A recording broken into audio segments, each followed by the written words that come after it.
What's happening? Nick Martinez, the Keto Dad here, and tonight for dinner we've made keto-friendly chili. It's delicious, it's pretty simple to make, and your family's gonna love it. Check it out.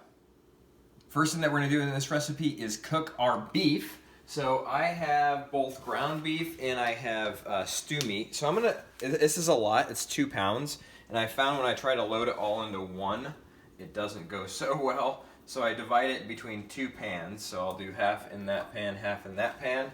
Same with my ground beef. And as I'm cooking this down, I'm gonna take my onion. I've got a small onion. If you wanna keep this low carb, just keep it to a small onion, or maybe even use half of a medium-sized onion or something like that. But let's go ahead and get this meat all cooked down. Before I get it going though, I'm gonna add a little bit of garlic. You can use fresh garlic if you got it, or if you're like me and you got a massive thing of minced garlic, use up some of that and let that cook in with the meat. It smells delicious. That garlic, that onion, the beef here is just looking amazing. I'm gonna drain it here in just a second, and we're gonna move on. Now that our meat is all cooked, we're gonna go ahead and transfer it to our Ninja Foodi. Now this you can just use a slow cooker for, or if you just wanna throw it in a pot on the stove, you're welcome to do that.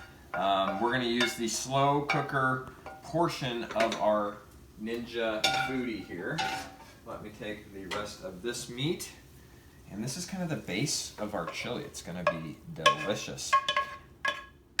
Okay, now it's time to add in all of our pretty vegetables. We've got our red pepper that's been all chopped up here. We've got our green pepper. Now, this chili is keto friendly. It does have a few extra carbs because it's got a lot of great veggies in it. So you just have to keep that in mind with the rest of your day. But it's still something that you definitely can eat, but just make sure the rest of your day in the morning didn't have like high carb count. So we've got zucchini in here as well. Now we're gonna add diced tomatoes. Now this is definitely somewhere where you're gonna get a few extra carbs from the tomatoes. There's a little bit of sugar in tomatoes. So just know that. If you wanna use a few less, you certainly can. And then I've got some beef broth as well. Pour that in there. Now the only thing we're missing is our seasoning. I've got cumin, I've got chili powder, and I've got garlic powder. So these 3 flavors are just gonna add a nice spice, and with that chili powder, a great color to it. So I'm gonna just stir it up a little bit, allow everything to kind of mix together.